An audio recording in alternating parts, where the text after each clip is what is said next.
Domingo Molina, better known as Krazy-8, is the first true antagonist of Breaking Bad, and his story arc throughout the first 3 or so episodes of Breaking Bad is what initially got me hooked on the show. He's portrayed as a drug dealer and distributor, but as the show peels back the layers of his character, you realize that he has, well, maybe not a heart of gold, but still a good heart at his core, which says a lot compared to some of the other antagonists of the show that were to follow. Forget everything about the later seasons of Breaking Bad, and think back to the vibe of that very first season, back when Walt still had a head of hair and was just starting his criminal journey. The first few seasons of the show will always hold a special place in my heart because even though everything was on a smaller scale, it was just as impactful, but in a more personal way. And honestly, we have Krazy-8's story to thank for that. Humanizing Krazy-8 and accurately portraying the realistic dilemma of taking another human life forever grounded the show for me. Krazy-8's humanization continues throughout Better Call Saul as well, as we get a larger glimpse into his character while seeing him as a younger up-and-comer in the Albuquerque criminal world and what he had to sacrifice as a person in order to thrive within it. Hey guys, Kiwi here, and welcome to my Krazy-8 retrospective and character spotlight. Join me as we discuss the full story of the character Krazy-8, starting with his early life and criminal roots back when he was simply known as Domingo, before a certain Salamanca gave him his famous nickname, along with how the criminal world of Albuquerque corrupted and changed him by forcing him to adapt and become the ruthless criminal that is expected of someone following down such a life path, with him eventually becoming the Krazy-8 that we know all too well.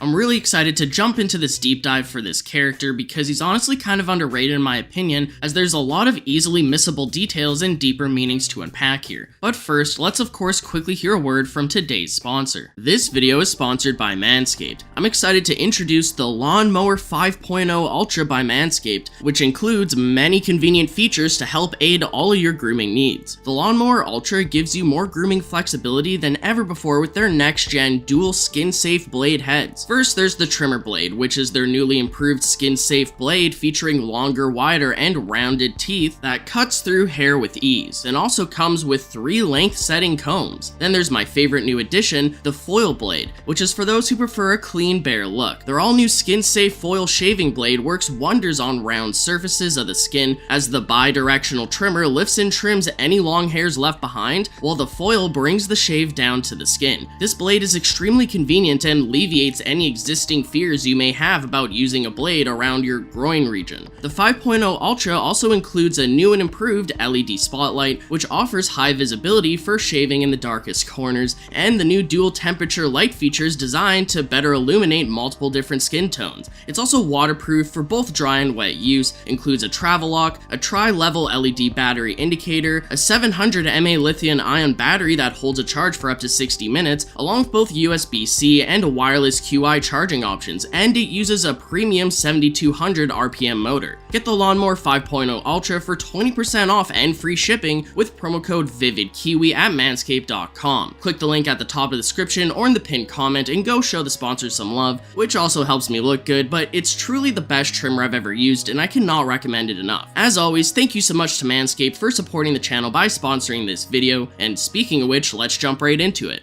Domingo Molina was born in 1971 in Albuquerque, New Mexico, and he would stay there for his entire life. Side note, I'll be referring to him as Domingo until he actually gets his nickname, at which point I'll start calling him Krazy-8. I do the same thing when I'm talking about Jimmy/Saul/Gene. It just helps me organize my thoughts better in regard to the timeline and helps keep me sane throughout these deep dives. The only family members of Domingo that we know of are his father, his uncle Alex, and his cousin Emilio. We never hear Domingo speak about his mother, so it's possible that his father was a single parent who raised him on his own. All we really know about Domingo's childhood is the fact that his family was close with Nacho Vargas, causing Nacho and Domingo to become childhood friends. Since Nacho's father, Manuel, supposedly raised Nacho by himself, if Domingo and his father were in a similar situation, which is again just me assuming, it would make sense why Nacho and Domingo's fathers would become close friends. I could definitely see Manuel Varga and Domingo's father forming a friendship due to their lives being so similar, as they were able to relate to each other in multiple ways. One being the fact that they're supposedly single fathers raising a single son, and another being the fact that they both ran their own businesses, with Manuel owning A to Z Fine Upholstery and Domingo's father owning Tampico Furnitures. Considering that Domingo told Nacho in Better Call Saul about his own father wanting to bring in his car into Nacho's father's store, I assume that they regularly stay in touch. If so, it's very possible that Domingo Domingo's father was actually one of the men playing cards with Manuel after hours at Manuel's business. In the Better Call Saul episode 502, when Gus threatens the life of Nacho's father and his father's friends right in front of Nacho. It was never confirmed that Domingo's father was one of Manuel's friends in this scene though, just a spur-of-the-moment theory I thought of while writing this segment. After Domingo finished high school, he originally wanted to go to Oberlin or Berkeley College to study music, but his father dissuaded him from doing so. Instead, he went on to study for a degree in business administration at UNM,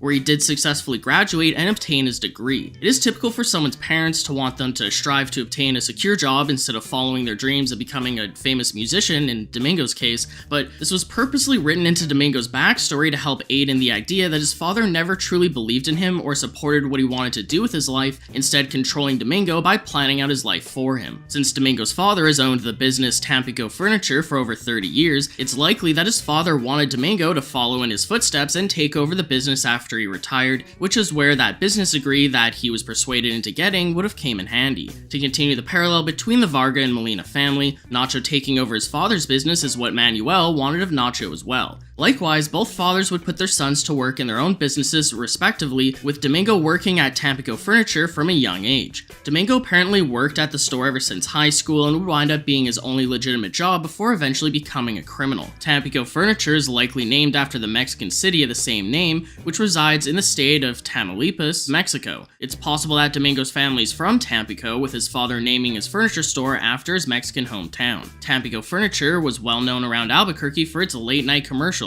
which Domingo's father starred in. The Tampico Furniture jingle from the commercial wasn't created by Domingo himself, but rather his crazy Uncle Alex, with his uncle apparently bragging about it any chance he got. After university, Domingo still continued to work at Tampico Furniture while hustling drugs on the side, which actually leads us straight into his appearances on Better Call Saul. So since we don't see him at all in Season 1 of Better Call Saul, we're going to be jumping straight into Better Call Saul Season 2, which is from July 18th to September 21st, 2002. Our first chronological appearance of Domingo on screen is during episode 204, where we see Domingo meeting both Tuco and Nacho at the taco restaurant, as Domingo is currently working for them as a low-level distributor. Before we get too deep into things, I'd like to take a moment to describe the hierarchy within the Salamanca business. A dealer is someone who sells the drugs directly to customers, right? While a distributor is someone who distributes drugs to the dealers. By this point in the story, Domingo already supposedly has multiple dealers working under him as his own crew. Also, while we're at it, an enforcer is someone who collects payments from the distributors to keep them in line, while their lieutenant is an even higher up who watches over the payments. As it currently stands, Tuco's the lieutenant, Nacho's the enforcer, and Domingo is the distributor. This will change and evolve over time. During this exchange, after Tuco counts the stack of money that Domingo gives him, Tuco then gives the money to Nacho to double check. As Nacho recounts the money, we see Tuco giving Domingo quite the stare down. Tuco's stare clearly intimidates Domingo, who tries breaking the awkward silence by reassuring Nacho that all the money he owes is there, but he gets cut off by Tuco, who shuts him down by telling him to let Nacho count without any interruption. After Nacho finishes counting and assures Tuco that they're good, Domingo tries to imply how he should get going, as he's clearly uncomfortable and just wants to get out of there. Instead of giving Domingo a farewell, Tuco continues staring at him in silence, which is known as Tuco's infamous lie detector test that Nacho had described to Mike in a previous scene in the same episode. As Tuco continues to stare down Domingo, instead of leaving, Domingo just sits there and soaks in the awkward silence. This shows how he's seemingly not allowed to leave until Tuco says so, but also that he's respectful enough to stay until he's been properly dismissed and also in fear of what would happen otherwise. This goes on for so long that it gets to the point where Domingo looks over to Nacho with the look of "what the heck, man," causing Nacho to actually address Tuco by name in order to nudge him to let Domingo go. Even so, Tuco just sits there for a few more moments silently staring at him before finally telling him that he can leave. As Domingo does, he says goodbye to both Tuco and Nacho, saying how he'll see them next week. This makes me wonder how many weekly meetings Domingo has had with them, as it's worth noting how scared Domingo continues to be of Tuco regardless of how many times they've already potentially met. Domingo was already shaking when he first handed over the money, so even though he's close friends with Nacho, he's still incredibly scared of Tuco, not only due to Tuco being incredibly intimidating towards him every time he meets him in person, but also most likely due to stories that Nacho would tell Domingo about Tuco as well, such as when Tuco abruptly killed this dealer named Dog Paulson right in front of him. Since Nacho has known Tuco for some time, it's implied that Nacho was actually Domingo's connection in regard to getting him the job of working as a dealer and distributor under them. After Domingo leaves, Nacho tries vouching for him in order to attempt to persuade Tuco to trust him more by stating how Domingo has good numbers and hustles hard, but Tuco pays it no mind.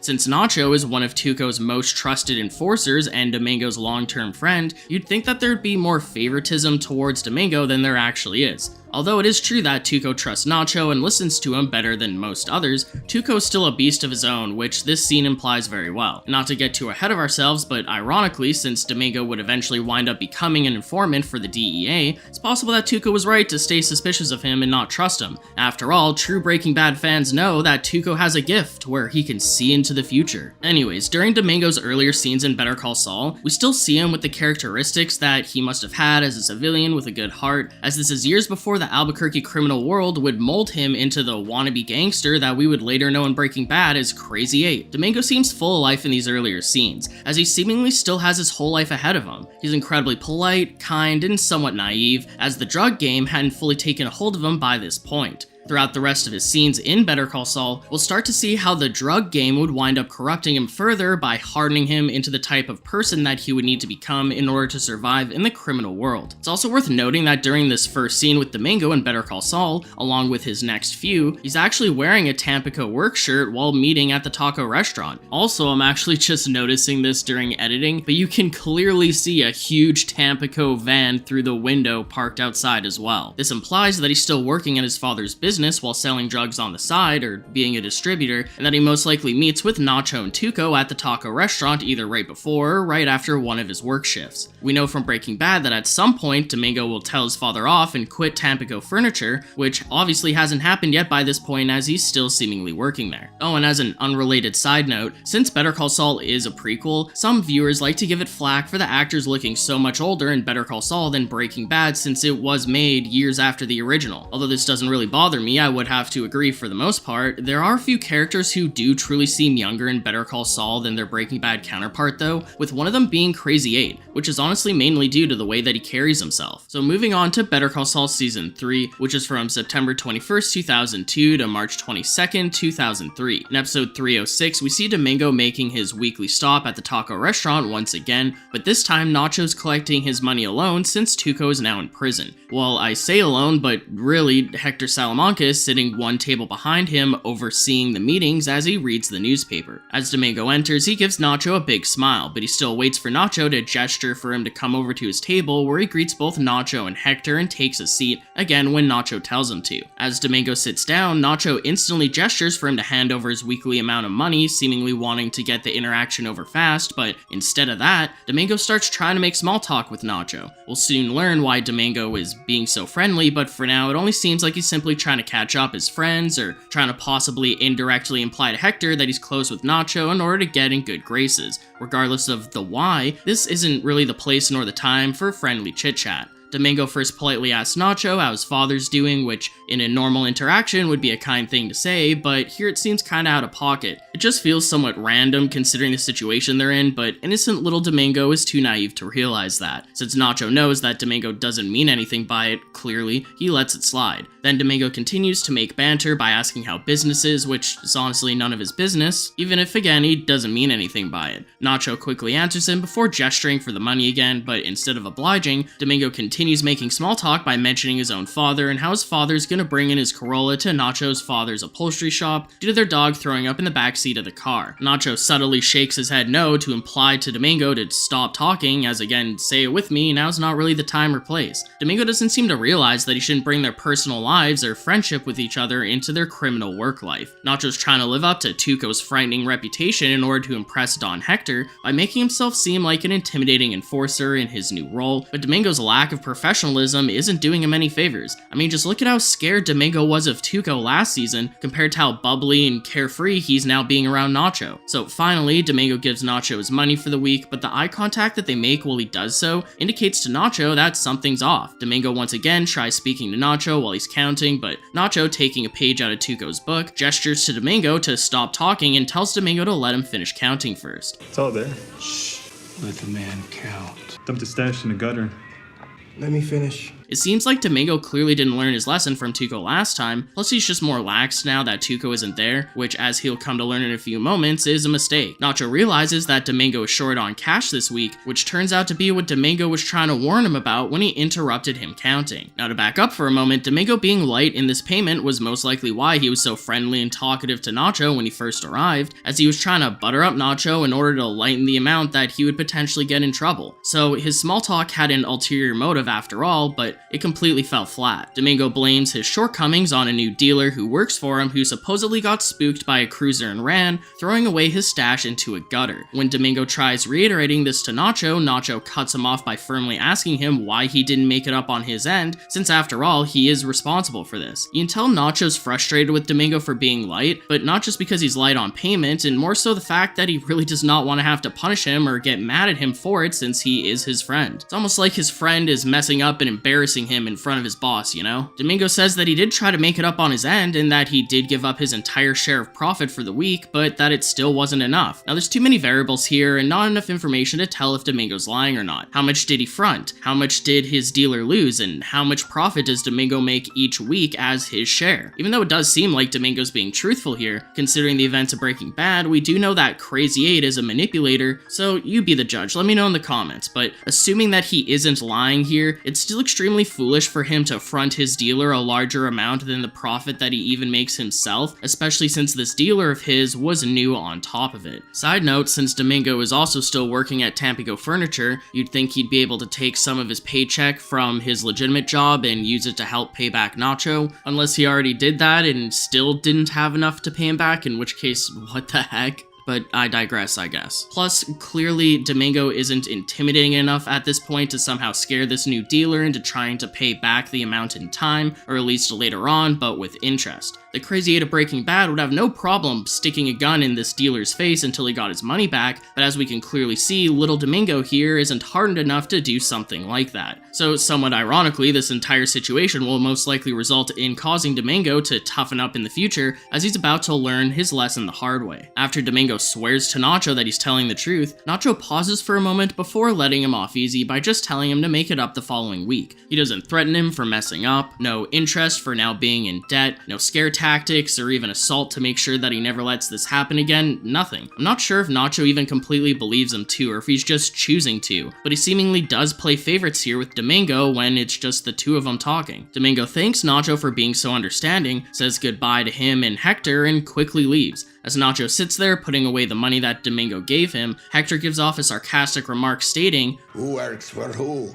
Huh?" Now, up until this point, considering Hector's lack of enthusiasm throughout the entire scene, it's surprising when he judges Nacho so harshly for being soft towards his friend, mainly just because it barely seemed like Hector was even originally paying attention at all. It's impressive how Hector says so much with so few words, and he's right. Domingo didn't seem intimidated by Nacho whatsoever. He didn't take the situation seriously, he kept ignoring Nacho when Nacho was asking him for the money, and he tried smooth-talking Nacho to get on his good side in order to preemptively not get in trouble for being light that week. Then he used his friendship with Nacho in order to get off easy instead of facing any kind of potential punishment. Likewise, Nacho was soft on Domingo due to being his lifelong friend, along with how Nacho does not enjoy violence and may not be used to physically enforcing the distributors the way he should be for someone now in his current position. Even though Nacho's still technically doing the same thing that he did back in the previous season when Tuco was with him, Tuco was mainly the intimidating one, right? So now Nacho has to fill that role, especially when Hector's just sitting in the back not doing anything. And since Hector is an even bigger deal than Tuco is, Nacho really wants to make sure he doesn't disappoint him. Nacho realizes that if he's gonna take up the role as Hector's enforcer and not disappoint him, he's gonna need to take the title literally and, well, enforce. So after sitting there for a moment thinking about what Hector just said to him, Nacho gives a deep sigh as he knows what he has to do and he knows that he's not going to enjoy it. In order to not seem like a pushover, Nacho reluctantly walks out of the restaurant, grabs Domingo, and forcibly brings him back inside. So as they get to the door, Nacho shoves Domingo inside the restaurant and to his knees and then grabs him again and brings him past Hector to the back of the restaurant, all while Hector doesn't look up or even bat an eye, retaining his unenthusiastic demeanor. As Domingo gets brought to the back and subsequently beat up by Nacho, he yells out Nacho's name and how he's sorry, but to no avail, proving how no amount of being sorry will change anything, nor will his existing friendship with Nacho either.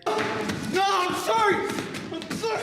No, Nacho, Some things can be more horrifying when they're not directly shown, but only alluded to and heard, and this is one of those moments. It's so brutal listening to Domingo get beaten up in the kitchen while he yells out for help and for Nacho to stop, all while we only barely see Nacho in between each swing when he punches him, along with Hector calmly sipping his drink, which acts as a perfect juxtaposition. This is a hard lesson to learn for both Domingo and Nacho, but in their own ways. Just imagine how horrible this must be for Domingo, as he was most likely scared of something exactly like this happening. Even though he was just initially trying to act cheerful, you could sense the dread on his face as Nacho was counting his money, which is why he tried preemptively manipulating Nacho into letting him off easy. Even so, he would have never dared to try to get away with something like this with Tuco. So here Nacho is showing him that he's not a pushover either, and that Domingo shouldn't expect special treatment just because they're friends. Likewise, you can tell that Nacho is not happy about doing this, especially considering how he zones out at his father's shop later that evening, accidentally stitching his hand with the sewing machine due to being so shaky. Tuco would have jumped at the opportunity to beat someone up like this, but as we can see, Nacho hated it, especially since he knows Domingo personally. But this is a Krazy-8 retrospective, not a Nacho retrospective. That said, I will have my Nacho retrospective linked at the end of this video for those interested, as it is one of my favorite videos I've ever done. Moving on though, in episode 308, Domingo arrives again for his weekly payment, where we can blatantly see how injured he is from Nacho's beating 2 episodes prior. Now, due to how wide your eyes might be looking at his black eye, something you might not notice is how this is chronologically the first time Domingo has not worn his Tampico work shirt. I'm unsure if this is around the time that he actually quit Tampico Furniture or not, making this the first possible instance that he could have done so. Now, you could be thinking that they're just meeting on a different day when Domingo isn't working, but Nacho did previously tell Mike that they usually do their meetings at the taco restaurant at the same time every Tuesday. So either Domingo's shifts changed, with him maybe even taking time off work for his black eye to heal, or he could have quit his job altogether. This makes me wonder what his father even thought of his black eye and what Domingo said happened to him. It all really depends on how his father acts towards him, but it's hard to tell because we've never seen Domingo's father on screen, let alone how they treat each other on a daily basis. From what Krazy-8 eventually says to Walt in Breaking Bad, it's implied that he doesn't think of his father positively due to him being unsupportive and controlling, but that still doesn't tell us how kind or rude he can be. Granted, Walt does say that Domingo's father seemed nicer in his commercial than he was in person, so I'm gonna lean towards rude.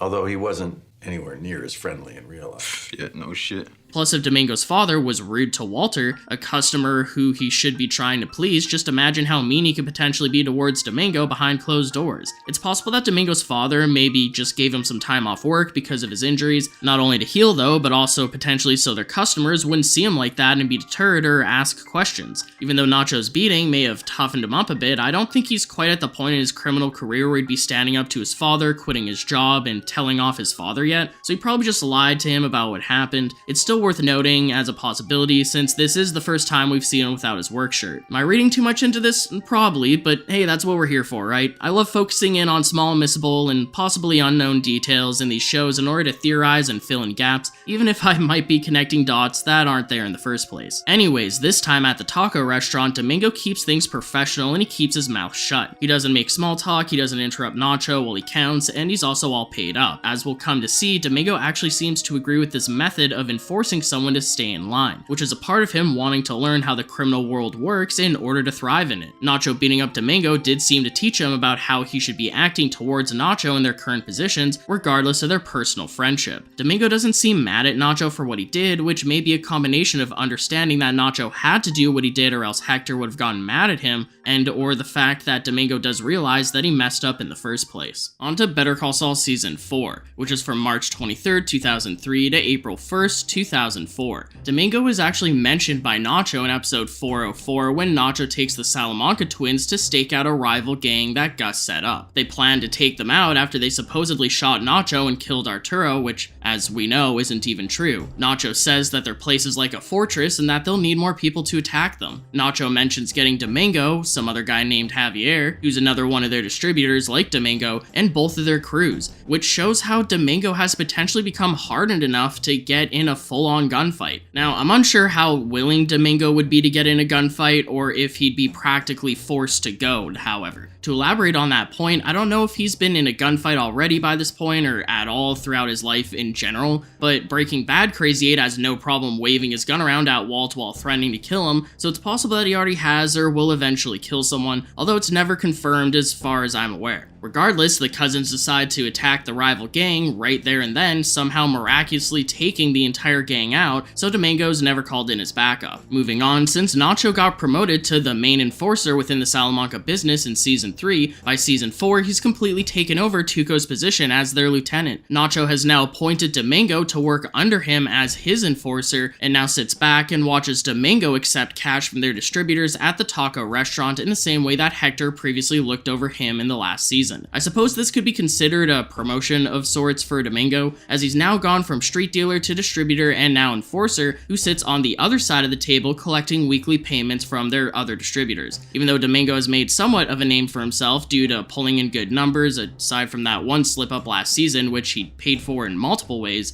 it is true that Nacho may be playing favorites here by promoting him. So Domingo's in with Nacho has helped him, but as we'll soon see, he'll still have to prove himself in this new role. During our first scene with Domingo as an enforcer, we see him deal with a distributor named Blingy, who is light on cash in a similar manner to Domingo back in Season 3. Blingy here goes on and on giving excuses about why his crew couldn't sell enough product and says he'll catch up by next week. I love the parallel here where the same situation is happening but with different characters. Nacho's where Hector was, Domingo's where Nacho was, and Blingy is where Domingo was. Although Domingo knows that he should probably punish Blingy, he doesn't really have the confidence to stand up to him physically. So instead, he just puts on a little tough guy act, essentially stating how Blingy better make sure he makes it up to them the following week in such a way where Domingo isn't happy with him. This is the first time we've really seen Domingo try to act like a tough guy, which fails miserably as Blingy seems to have taken control of the conversation, brushing Domingo off and essentially walking all over him instead of taking him seriously. Domingo gestures for Blingy to leave, but Nacho stops him in his tracks. Blingy tries making an excuse to leave, but Nacho shushes him and makes him walk over to him, at which point he gestures Blingy to get real close to him so he can rip out his ear piercing as punishment for being light. Nacho tells him that what he owes, but now with interest, and sends him on his way. As he finally leaves, Domingo shows to be equally intimidated and surprised at what Nacho just did. I mean, after Nacho beat him up last season, he knew that Nacho had it in him, but since Domingo has known him their whole lives, it surprises him to see Nacho act that way. Also, Domingo realizes that Nacho essentially just did his job for him as an enforcer, and so to break the tension and potentially mitigate Nacho being mad at him for not doing his job, Domingo tries rationalizing it as something that Nacho had to do, as Blingy would have never learned otherwise.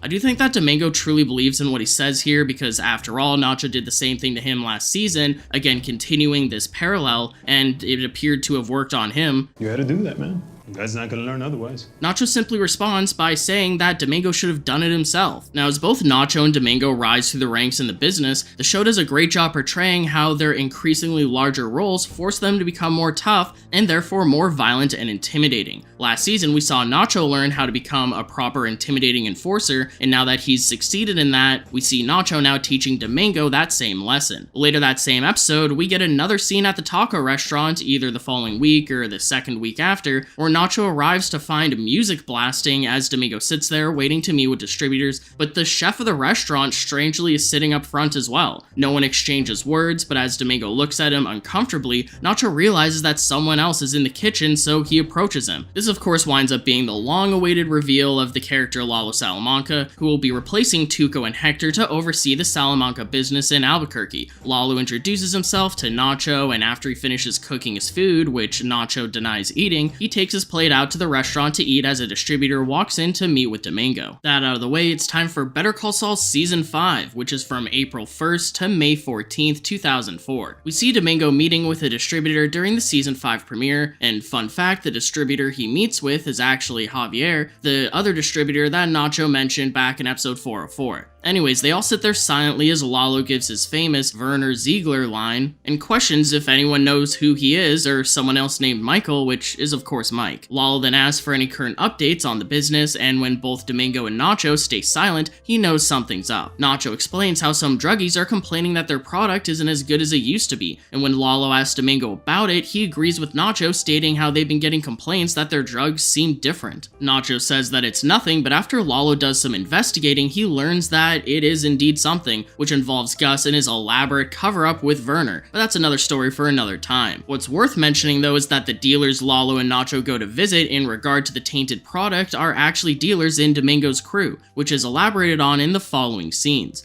The following episode, episode 502, we see Lalo, Nacho, Domingo, and their other distributors, Blingy, Javier, and Carlos, all playing a game of poker at Nacho's house. Domingo's caught up in a hand with Lalo and tries hiding a smirk on his face as he calls. After the final card is flipped, Lalo raises $200, and with all eyes on Domingo, he takes a deep breath and a moment to look at his cards, but he decides to fold. He looks as if he has a smirk on his face still, but folds anyways, giving the excuse that Lalo's raise was just too much for him. Disappointed, Lalo flips his own cards, revealing to have a 2-7 offsuit hand, one of the worst potential hands possible. Everyone reacts essentially just shaking their heads that Domingo folded at the last possible moment against Lalo's terrible cards, and with Lalo unsatisfied with the anticlimactic showdown, he decides to take a peek at what cards Domingo had, a set of 8s, which is a 3 of a kind with your 2 cards and a 3rd card on the table. Domingo essentially folded even though he was fairly confident he could have beaten Lalo, as he didn't want to beat his boss in a game of poker. Lalo calls him out for folding when he shouldn't have and calls him Mucho loco, this guy, huh?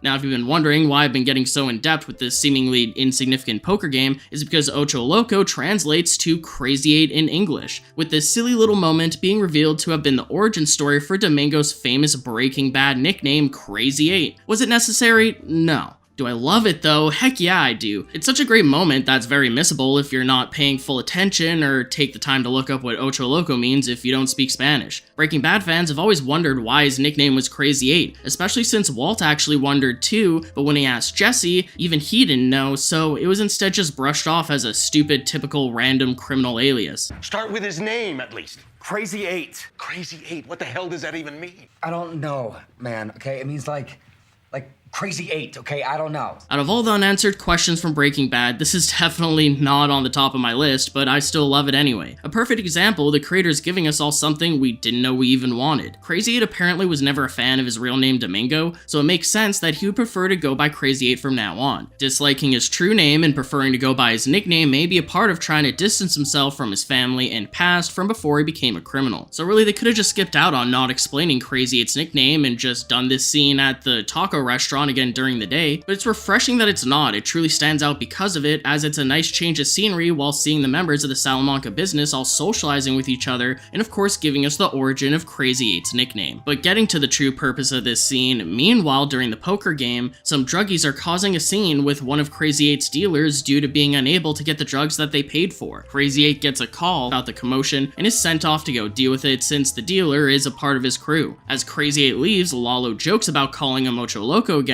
cementing the nickname. Off you go, Ocho Loco. This also potentially helps nudge the viewers to realize what Lalo's saying through context if they didn't already understand what he said before or missed it. Now, long story short for this whole situation, Domingo's dealer is named Mouse, and she uses a drain pipe to drop drugs through to the people who buy off of her in order to not have to do any transactions directly with them, or their other dealer Arlo, who collects the money outside. However, the druggies bought so much that the drugs became stuck inside the drain pipe, resulting in them causing a ruckus trying to get it to drop. Krazy-8 arrives on the scene to save the day, but while he's up on a ladder trying to open up the drain pipe to get out the drugs, police show up due to all the noise that Mouse and the druggies were making on top of the blasting music. Everyone besides Krazy-8 managed to flee the scene, but since Krazy-8 was still up on the ladder, he wasn't able to get away in time. As he attempts to talk his way out, is speaking to the cops by explaining how he's just trying to fix the drain pipe due to some kind of block, as a sick twist of fate.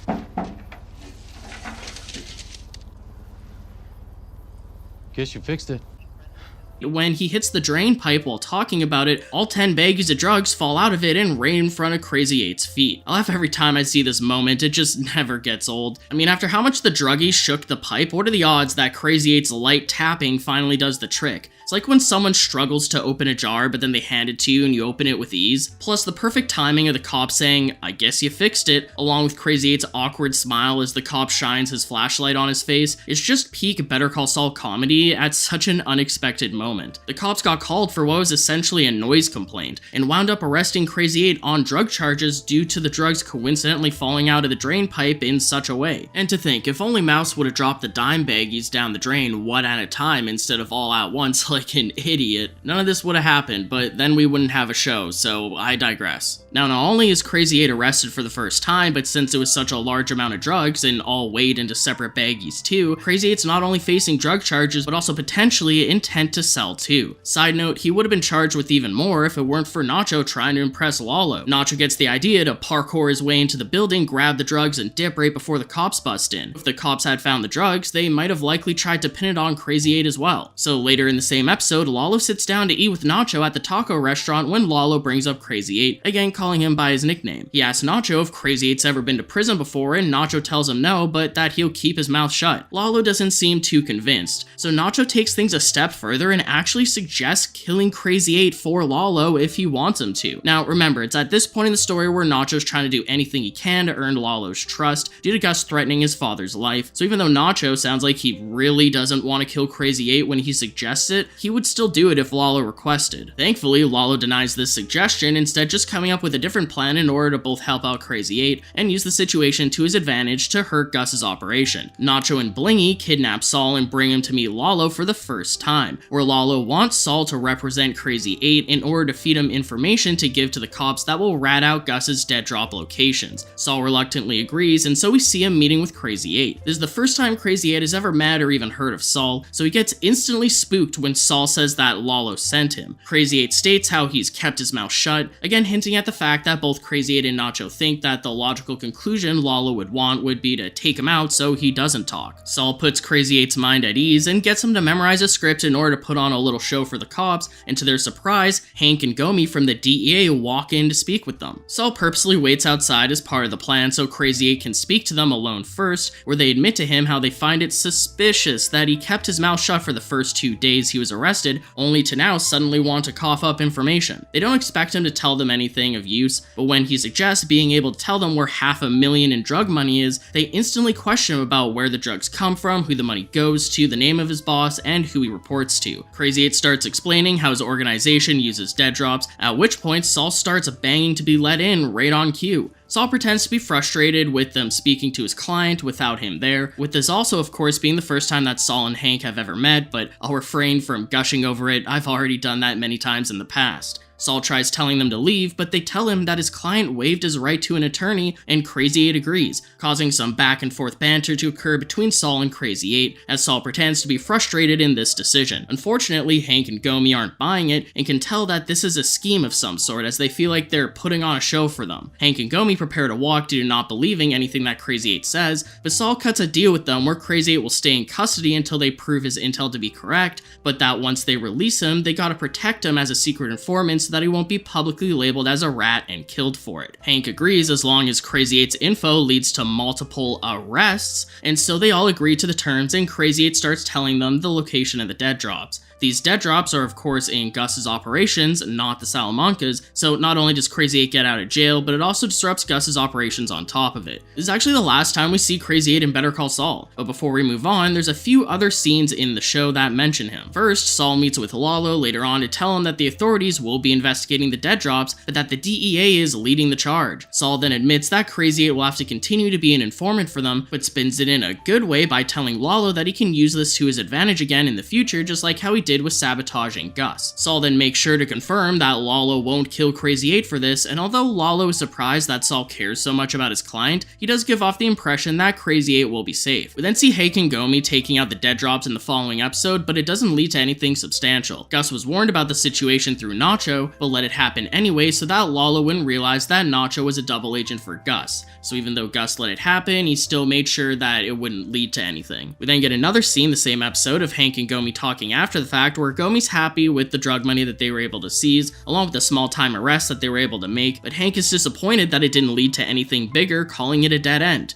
Gomi reminds him that with Domingo back on the streets, he'll be able to continuously feed them more information for new leads, and that's exactly what happens, setting up how Krazy-8 is an existing informant for Hank and Gomi going into Breaking Bad. Now, before we jump into Breaking Bad, I wanted to first discuss the time period between both shows when we don't see Krazy-8 at all, which is from 2004 to 2008. First off, it's surprising that Season 5 is actually the last time we see Krazy-8 in Better Call Saul, and that he doesn't make at least one more appearance in Season 6, especially especially considering how season 6 of Better Call Saul had so many of its side characters reprise their roles in return for at least one more scene, giving many other minor side characters a swan song of sorts during the final season. So even though we don't see Krazy-8 again in Better Call Saul, there's surprisingly a lot to go over in regard to Krazy-8's transition from his role in Better Call Saul going into Breaking Bad. Sure, season 5 of Better Call Saul did a great job showing the origins of his nickname along with how he became a DEA informant, but there's still many factors not shown on screen in regard to his character transformation in between both shows. Although Krazy-8 worked under the Albuquerque Salamanca business during Better Call Saul, it's implied that instead of taking over Nacho's position to work as a lieutenant under Hector, or even eventually becoming Tuco's new enforcer once he got out of prison or something like that, Krazy-8 branched out and actually became a rival distributor. So instead of continuing to work under Tuco, he went out and decided to become his own Tuco, something that could have potentially inspired, or at least reminds me of Jesse coming up with the same idea during season 2 of Breaking Bad with Walt. Speaking of which, since Krazy-8 became a rival of sorts to Tuco, it's surprising that they didn't really have any beef. It's possible that during or after the events of season 6 of Better Call Saul, with both Lalo and Nacho dead and Tuco still in prison, Krazy-8 could have seen an opening in the market and decided to branch out and become independent, as he would then take a larger piece of the pie. It's also possible that Krazy-8 started to dislike the Salamancas after they killed Nacho due to being lifelong friends with him, which may have caused Krazy-8 to not want to work under them any longer. To be honest, I would have liked to see Krazy-8's reaction to Nacho's death, along with him potentially growing to despise the Salamancas while starting his own solo venture, but I suppose that since the creators couldn't or didn't want to figure out a way for that to aid in the overall main story of season 6 of Better Call Saul, they just didn't show it. Anyways, with the Salamanca business being in somewhat of a lull until Tuco got out of prison to take over the operation around like 2007, it's possible that this could have given Krazy-8 the time that he needed in order to situate his new solo venture. With the experience he had as a distributor running his own crew under the Salamancas, he must have created his own crew again to distribute drugs during his solo venture, which most likely includes Emilio and Jesse, considering the fact that when Jesse went to go talk to Krazy-8 in episode 1 of Breaking Bad, Krazy-8 was expecting Jesse to buy off of him. It makes me raise an eyebrow though, considering Jesse was known to cook and sell his own drugs, but it's likely that he also bought off of Krazy-8 from time to time as well, especially with Emilio being Jesse's partner and Krazy-8's cousin. Now, since in Breaking Bad, Krazy-8 is depicted to be a rival of Tuco's and not working under him, I assume that Krazy-8 doesn't get his drugs from Tuco. So if that's the case, I'm not sure who Krazy-8 does get his drugs from, unless he also cooks them himself too. With Krazy-8's independent business already well established by the time Tuco got out of prison, I could see one of two things being possible. That either he was already a big enough deal to not see Tuco as a threat that may try to take him out, or maybe the direct opposite. Maybe he was still such a small operation that Tuco and the Salamancas didn't see him as a large enough threat to consider him a rival that would need to be taken care of. It's also possible that since they already knew each other, they may have come to some sort of understanding. As long as they didn't overlap their territory, they could both coexist. Oh, and side note, this is the final potential moment where Krazy-8 could have decided to quit Tampico Furniture if he hasn't yet already, as he's now become fully hardened by the criminal world that he's surrounded himself with. It's possible that he could have quit during an earlier moment throughout Better Call Saul, but if not, this would definitely be the final moment where he not only quit his job at his family business, but also most likely distanced himself from his father after telling him off due to his newfound confidence as a somewhat high-ranking distributor. Once Krazy-8 became independent, as I've said, he would put his ability as a DEA secret informant to use by using it to snitch on rival dealers in order to eliminate the competition and steal their customers. Krazy-8 may have actually thought of this idea due to taking a page out of Lalo's book, since he knew that Lalo had previously done something similar towards someone else, being Gus. Now in Better Call Saul, both Lalo and Nacho openly knew that Krazy-8 was a DEA informant, and that they could use it to their advantage against any rival dealers or gangs, such as again what Lalo did with Gus. However, in Breaking Bad, it was actually a secret that Krazy-8 was Hank and Gomi's informant, with the show not revealing that fact to us until after his death, along with no one knowing up until that point. In order for Krazy-8 to continue to be a useful secret informant, it makes sense that this would have to be kept, well, secret. Since both Lalo and Nacho didn't survive the events of Better Call Saul, it's possible that going into Breaking Bad, no one else really knew about Krazy-8's true connection with the DEA other than himself. And again, I guess Gus kind of knew about it. Like, Gus did kind of know that Lalo had an informant that he used to mess up their dead drops, but it's possible that Nacho may have never told Gus exactly who that person was, and or the fact that Krazy-8 never knew who Gus was, so he wouldn't be a threat to him. And I mean, not even Emilio knew that Krazy-8 was an informant, which actually leads us into the events of Breaking Bad, where Krazy-8 surprisingly decided to rat out his own cousin to the DEA as well. So finally, the moment we've all been waiting for. Breaking Bad Season 1, which happens from September 7th to October 1st, 2008, at least for Krazy-8. And more precisely, we're gonna begin by talking about the pilot episode, which is from September 7th to September 28th. By the time the events of Breaking Bad start to take place, Krazy-8 is ratted on quite a few rival dealers by now, and it's getting to the point that he's starting to hit close to home. The series premiere Breaking Bad shows Hank and Gomi taking Walt for a drive-along to bust a lab as the DEA infiltrates Emilio's place and arrests him. Jesse, who is getting it on with the neighbor, happens to be at the right place at the right time and manages to avoid arrest. Since the DEA was looking for a dealer named Captain Cook, which is Jesse's drug dealer alias, it's implied that Krazy-8 was actually trying to rat out Jesse, but Emilio got arrested instead. Krazy-8 must have known that Emilio was partners with Jesse, so even if he wanted Jesse arrested and not Emilio, he must have known that there'd be a huge risk that Emilio would get arrested alongside him, making it insult to injury that Emilio gets arrested instead of him. After Walt partners up with Jesse and they cook the first batch, Jesse's so impressed with Walt's cook that he decides to bring a sample of it to Krazy-8 to try and sell their entire batch to him. This is the first time we see Krazy-8 on screen in Breaking Bad, and technically ever if you're counting it by release order, along with being the only time we see Krazy-8's house. As Jesse approaches him at his house, we see him training his new dog to act like an attack dog for him, which is just something used to make him seem intimidating. This is also the first time we've actually seen Krazy-8 take drugs, as he does a bump of Jesse's sample to check the quality, and I'm unsure of exactly when he started doing drugs, but the Domingo from Better Call Saul seemed like he didn't, with it now being a part of the full Krazy-8 transformation. It's possible he only started taking drugs to tell if his product is good or bad, but I could see him getting peer pressured in the past, or maybe he could have started taking it of his own volition in order to try and seem more tough, but it just kind of makes him seem like a no-name brand version of Tuco. Anyways, I don't know why, but this scene always felt off to me for some reason, and it may be due to this being the only time we ever see Krazy-8's house or its dog, making it seem like a forgettable scene that I was always disappointed to be reminded of and have to watch during rewatches. It just feels like a slog. Plus, just the general vibe of the loud music and the attack dog made me kind of dislike it, but that may be the point, as the show is trying to make the audience feel just as uncomfortable to be around Krazy-8 as Jesse is. Also, there's apparently a deleted scene that never actually got released, where there's an extended version of this scene at Krazy-8's house, where Jesse starts talking about the dog as if it's Hitler's dog. I don't know what the heck is up with the writers and loving to write in Hitler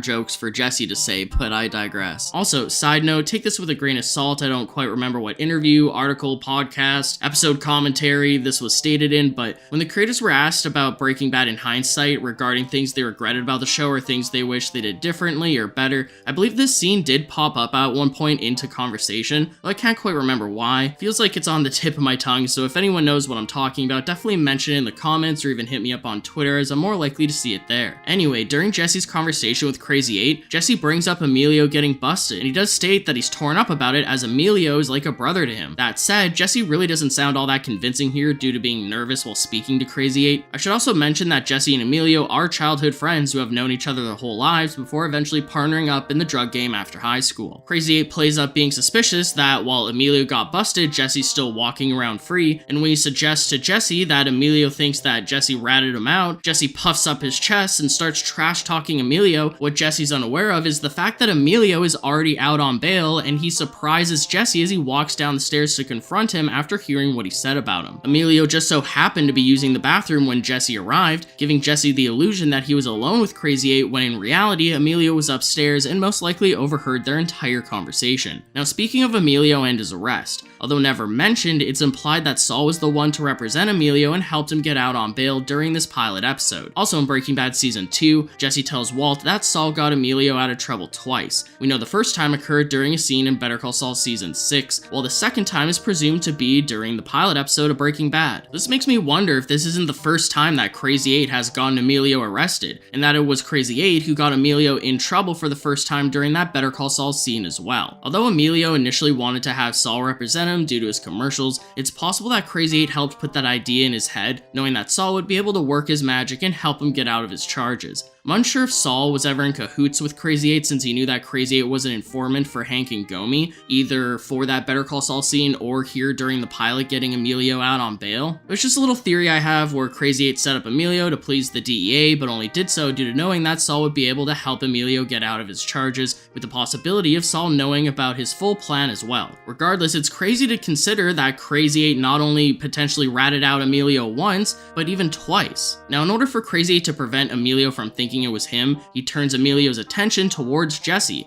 I imagine he planted the idea in Emilio's head before Jesse arrived, but this is also probably why Krazy-8 was acting so suspicious of Jesse not getting busted alongside Emilio. When Krazy-8 accuses Jesse of ratting out Emilio, pointing out how Jesse avoiding arrest due to sleeping with the neighbor seems far too lucky, he knows that Emilio would most likely be listening in on the conversation before coming down the stairs to back him up, especially considering how fast Jesse turned on Emilio and started trash-talking him behind his back, right after saying Emilio was like a brother to him. Now, considering Jesse's track record for cooking up product, Krazy-8 knows that this new cook of Jesse's is far too good for him to have cooked it alone, so he demands that Jesse tells them where he got it from, but in such a way where they're not going to take no for an answer. So while Walt is out at the RV getting ready for their next cook, he's surprised to see Jesse arrive alongside Krazy-8 and Emilio as they forced Jesse to lead them right to Walt. As Krazy-8 gets out of his car, he jokes about Walt being in his underwear, of course, but he compliments his cook and states that he wants Walt to come work for him as his new cook. The way Krazy-8 says this is somewhat vague, so I'm unsure if Krazy-8 would allow Walt to make any money working for him or if he'd force Walt to cook for him free of charge.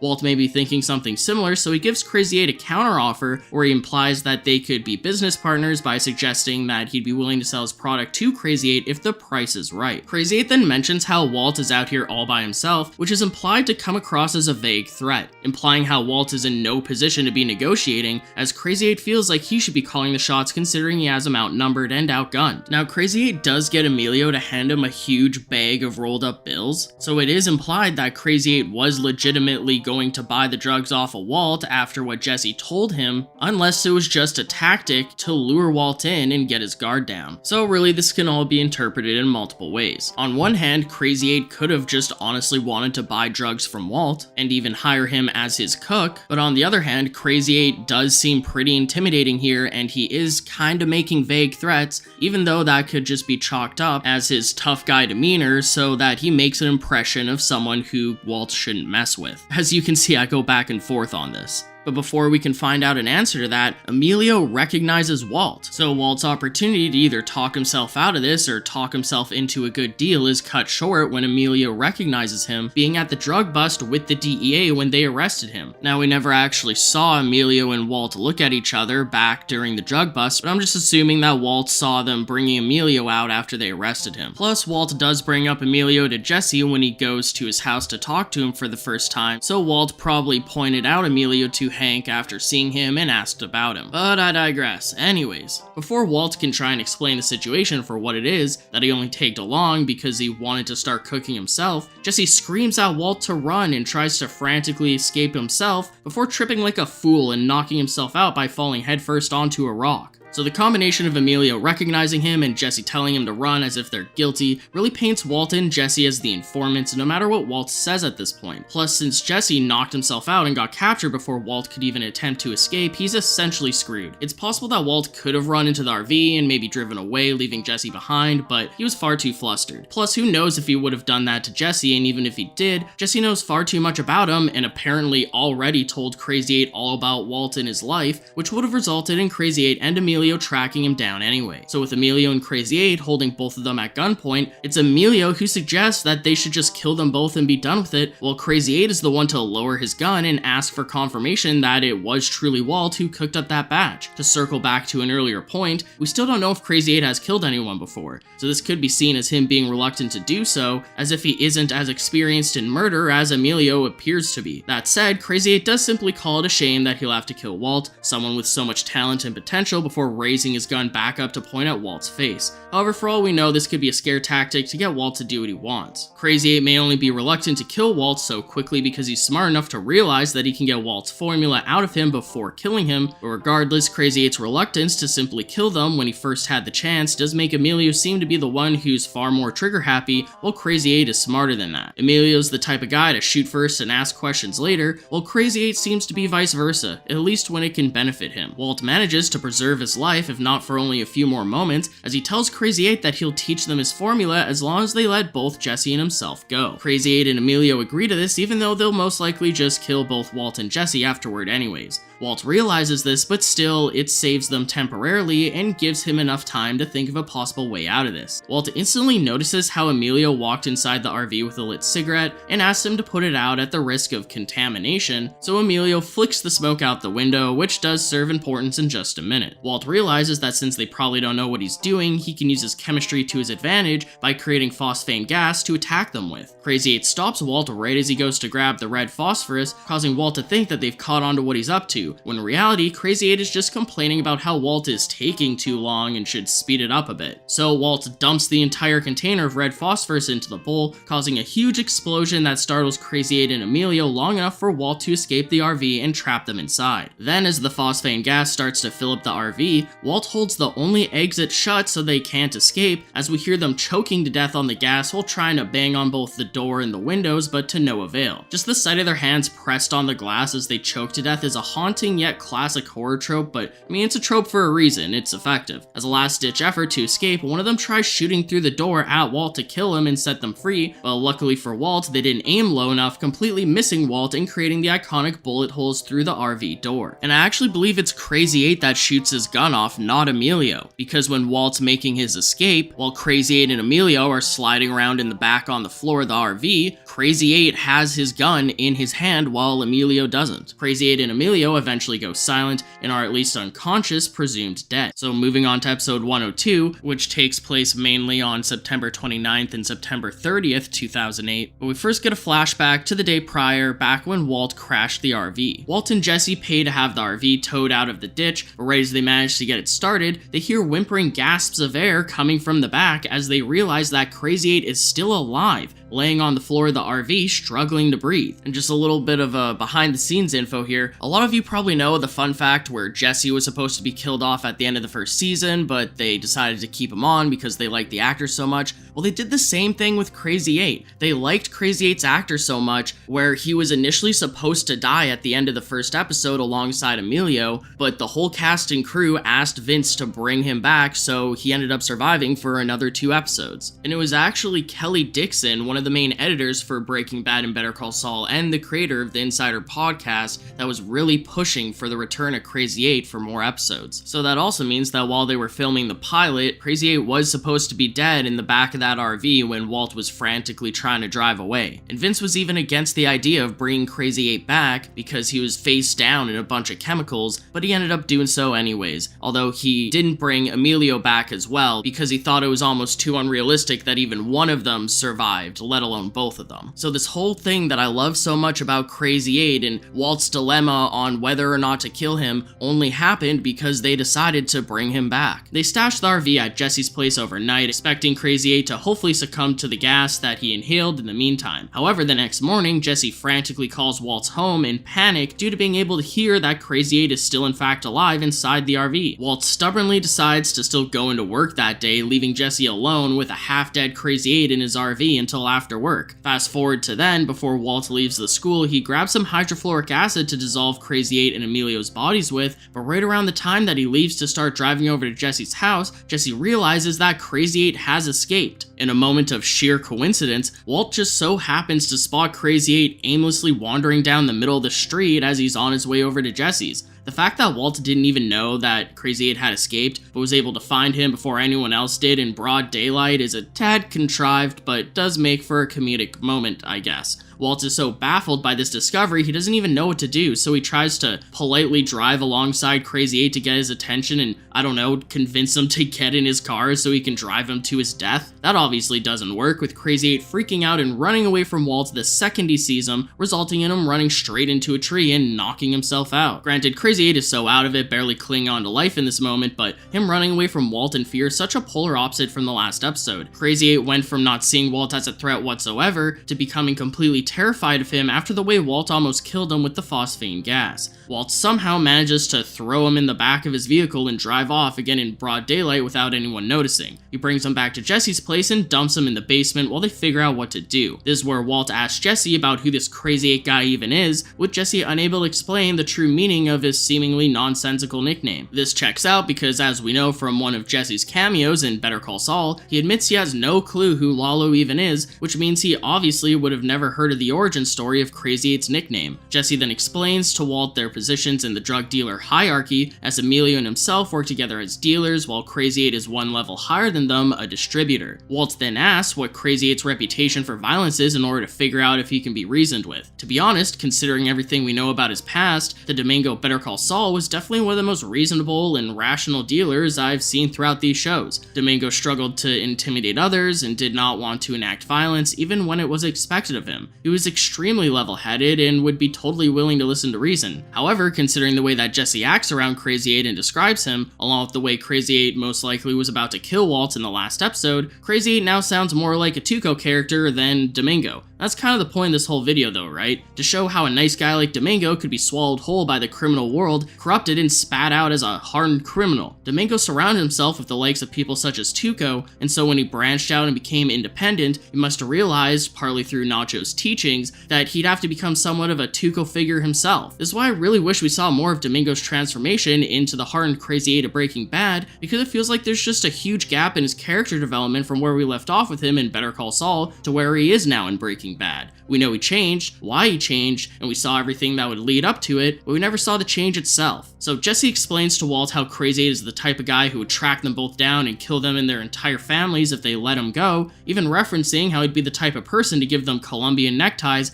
Again, something that Tuco apparently loves. Krazy-8 is everything that Domingo wasn't, and vice versa. As we'll come to see, although Krazy-8 is still a rational person, he's still incredibly dangerous. Jesse stops their bickering when he starts to hear Krazy-8 making noises in his basement and starts stressing out over how they never restrained him, and that he could just be faking being knocked out. It's actually a moment of perfect foreshadowing here, as Jesse accurately predicts what will happen in the next episode when he states how, if that were him, he'd be looking for weapons and waiting for his chance to escape. Which is exactly what Krazy-8 will do with the shard of the broken plate in episode 3, but more on that in a bit. As they go and check on Krazy-8, he's still laying on the ground struggling to breathe, but Jesse states how he could just be faking it. So while Walt watches over Krazy-8, Jesse finds a bike lock in his garage and puts it around Krazy-8's neck, chaining him to this pole running through the middle of his basement in order to restrain him. In hindsight, it's at this moment that Krazy-8's fate is completely sealed. He will never leave this basement alive, nor will he ever be released from this bike lock alive. Walt and Jesse go back upstairs to once again try and figure out what to do next. With Walt unsure if Krazy-8 will eventually die from all the phosphane gas, he redirects their attention towards how to get rid of Emilio's body instead. So once they reluctantly agree with Walt's plan to dissolve Emilio's body in acid, they're left with two jobs to do: get rid of Emilio's body and take care of Krazy-8. It almost feels like a curse to him that Krazy-8 survived, because since they won't go to the cops and presumably can't let him go without him coming back to kill them, they're now left with only one option left, which is premeditated murder, and that's something Walt does not currently want to wrap his brain around. However, after losing a coin toss, Walt is delegated to the Krazy-8 situation. So as Jesse goes to the store to find a polyethylene plastic container to dissolve Emilio's body in, Walt struggles to work himself up to killing Krazy-8. When Jesse calls him over the phone, he tries to ease this burden on Walt by trying to convince Walt that he's doing Krazy-8 a favor by putting him out of his misery, but Jesse's attempts to try and not make Walt feel so bad about literal murder proves to be fruitless. We then see Walt struggling to decide what to choose as his supposed murder weapon, which in a way feels like a nod to Pulp Fiction. This is also the first of multiple times something exactly like this happens throughout both shows. After picking up various items such as a knife, a hammer, even a gun, Walt lands on a plastic bag that the gun was kept in. He may have chosen this because it'd technically be the less messy option, opposed to stabbing him with a knife, or hitting him with a blunt weapon, or shooting him with a gun. Also, even though strangling someone to death can be seen as an incredibly personal way to kill someone, more on that later, Walt must have been hoping that Krazy-8 was still unconscious and that he'd simply be able to slide the bag over his head and be done with it. However, as he tries creeping down into the basement to do the deed, he's spooked by Krazy-8 calling out to him, which causes him to run back upstairs in fear, dropping the plastic bag on the ground in the process. As it turns out, Krazy-8 is somewhat recovering from the phosphane gas. He still seemingly can't open his eyes well, and his voice still sounds raspy, similar to him struggling to breathe earlier, but he's fully awake now, able to somewhat move around and speak, and appears to be slowly getting better, which just proves Jesse's theory of putting him out of his misery to be completely wrong and out of the picture. So instead of using his murder weapon of choice to kill Krazy-8, Walt actually goes in the complete opposite direction by instead making him a sandwich, along with bringing him water, a bucket, and toilet paper. As Krazy-8 Krazy-8 starts eating his sandwich, Walt notices that he doesn't like the crust, which is one of the first things that humanizes him to Walt, as it's seemingly a characteristic of a child. As Walt walks away, Krazy-8 asks about where Emilio is, wondering if he's dead, and Walt's lack of response as he leaves the basement is all Krazy-8 needs to know that the answer is probably yes. Considering Krazy-8 had potentially ratted out Emilio multiple times, who knows how much he truly cared about him, but still, family's family, I suppose. Plus, also, he's probably wondering about Emilio's fate due to it giving him a hint as to what his own fate will be as well, and as it stands, not looking so bright. Walt is so stressed out by all of this that he actually smokes pot for seemingly the first time, and when Jesse gets home, he tells him that he has to go, once again leaving Jesse alone with Krazy-8 for another night, which he's not too happy about. Since Jesse never bought any plastic bins for Emilio's body due to thinking that he wouldn't fit in any of them, not realizing they would chop up his body first, he instead decides to dissolve Emilio's body in his bathtub in his upstairs bathroom, resulting in the acid eating through the tub and the ceiling, causing a huge bloody mess to splatter all over his hallway for Walt and himself to clean up. Moving on to episode 103, which takes place over 2 days as well, being from September 30th to October 1st, 2008. As they clean up the mess that was once Emilio, Krazy-8 sits in the basement noticing how blood is seemingly dripping from the ceiling of the basement as the acid started to eat through the ground floor as well before Walt and Jesse could get it all cleaned up. This is complete nightmare fuel for Krazy-8, and it's surprising how well he holds himself together. Just thinking about being locked in a basement while your cousin's blood and guts drip through the ceiling above you sounds like something straight out of a horror movie, yet we only get a brief glimpse at Krazy-8's reaction to this. That said, I'm glad they put it in at all, it's just such a great moment. This also confirms to Krazy-8 beyond reasonable doubt that Emilio is in fact dead, if he didn't already overhear Walt and Jesse talking about it from upstairs. After flushing what was left of Emilio down Jesse's toilet, Walt then goes to the basement to dump Krazy-8's waste down an oddly placed basement toilet as well, which makes me want to bring up how Walt has been caring for Krazy-8 while trying to deal with how to handle him. This is now the second day that Krazy-8 has been locked up down there to that pole while eating sandwiches and going to the bathroom in a bucket. Even though Walt seems to look after Krazy-8, when you think about it, this is one of the most inhumane ways to live out your final few days.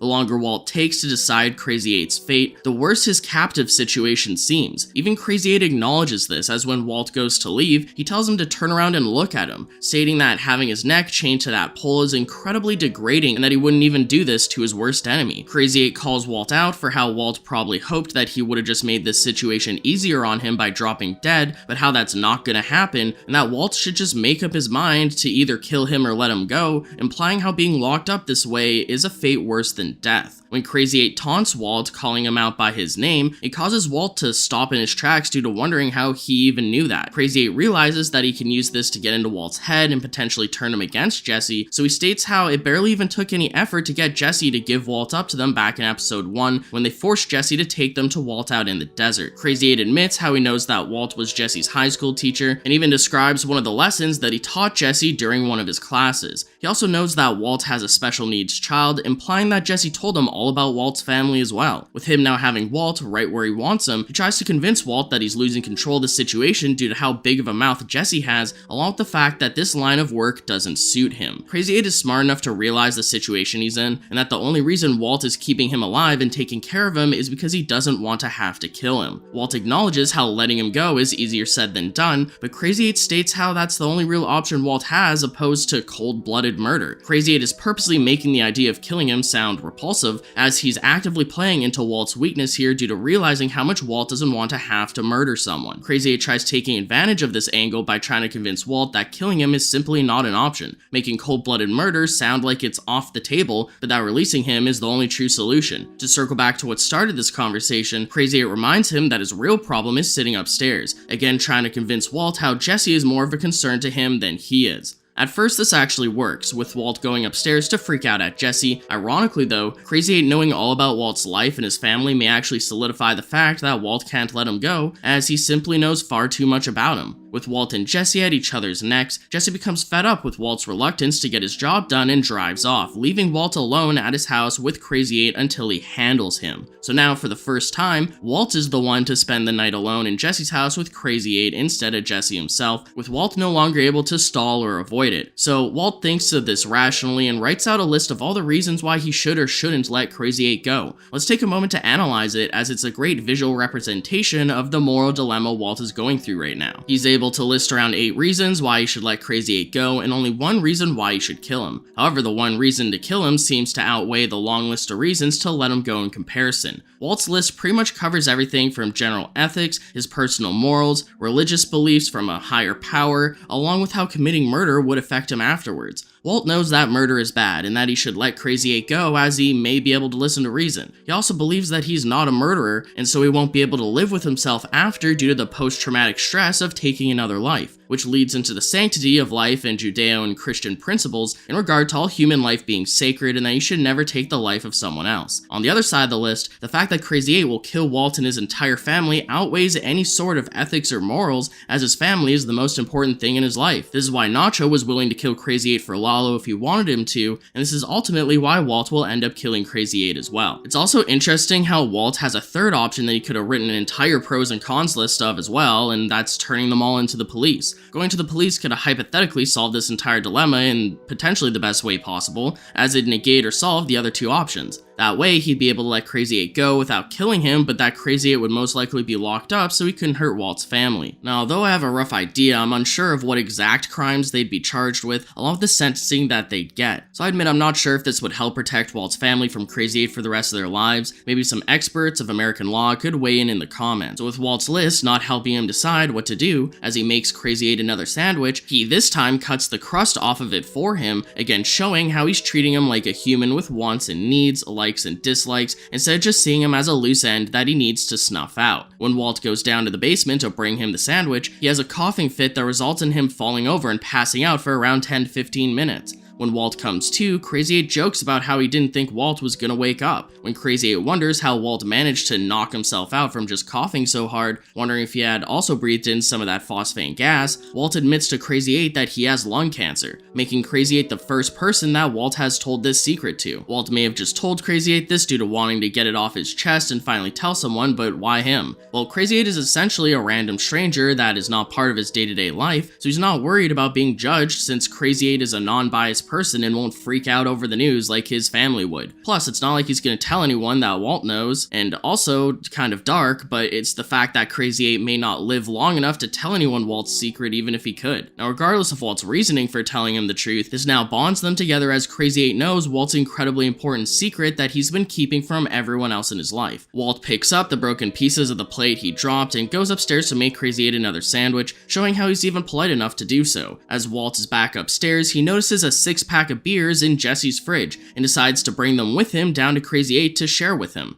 As Krazy-8 picks up the second sandwich that Walt made for him, he notices how Walt cut the crust off for him. However, instead of thinking it as a kind gesture, he becomes suspicious of this, thinking that there's poison in it. Walt reassures him that there isn't any, with Krazy-8 admitting how that'd be the way to do it, considering he's a chemist. Interestingly enough, although Walt isn't trying to poison him here, Walt will resort to using ricin to poison people in the future, which makes me wonder if his idea to do so actually originated from this interaction. Walt then rolls him a beer and sits down beside him while asking him what his real name is, with this being where Walt learns that his real name is Domingo, which is also the first time Krazy-8's real name was ever mentioned on screen. Walt is astute enough to know that Domingo is actually the Spanish word for Sunday, and when Walt says that he'd rather call him by his first name, this is where Krazy-8 admits that he never really liked it. Walt sitting down with him and making small talk to get to know him will clearly make it more difficult for Walt to kill him. This is something that the audience would realize instantly, and the show creators know this, so instead of having Krazy-8 naively play along with Walt's conversation, they immediately have him call Walt out for this. Walt admits that even though Krazy-8 has been repeatedly telling him that he doesn't have it in him to kill him, he just might, but even so, he's looking for any good reason not to. This perks up Krazy-8's ears as he looks at Walt perplexed at his honesty, with Walt adding for him to sell him on a good reason to keep him alive. Krazy-8 then leads into saying things that Walt would want to hear, such as how he'd let this all go and that he wouldn't come back looking for revenge, but then acknowledges how he could just be telling Walt what he wants to hear, as anyone in his position would be, and that even though he says he truly means it, Walt could never really be sure. This causes the start to this conversation to feel very meta, which I appreciate. The idea of this scene is that while struggling to come to terms with killing Krazy-8, Walt eventually forms a bond with him, making the idea of killing him less and less likely until Walt is practically convinced to let him go. A lesser show would have their bond form as kind of a trope without the characters acknowledging it, maybe by unintentionally giving them common ground or being forced to join forces to solve a larger problem. This could become boring and bland or even frustrating for the audience due to feeling like they've already seen this a million times before, resulting in them already knowing where this is headed the whole time. Recognizing such a cliche for what it is could cause the story to feel contrived or unrealistic and predictable instead of natural and interesting. So instead, the show creators flip this on its head by having Krazy-8 instantly call Walt out for this and have Walt respond by stating how this is purposely his intention, and then finally Krazy-8 acknowledging all the correct things he should say in order to convince Walt to let him go. This way, the show addresses the elephant in the room and gets that out of the way first before continuing to let the scene unfold naturally. It just feels like a smart way to write the interaction as it respects the audience by addressing what the creators know that the audience is going to be thinking. One thing about Breaking Bad and Better Call Saul is that they constantly respect their audience, and one of the ways they do this is by acknowledging what the audience is probably thinking, which allows them to work off of it. This confidence in their audience lets them achieve impressive storytelling that is satisfying to watch, which wouldn't otherwise be possible. So Krazy-8 acknowledging how Walt could never truly be sure if he's honest in what he's saying actually causes Walt to start to leave due to Krazy-8 making this all sound pointless.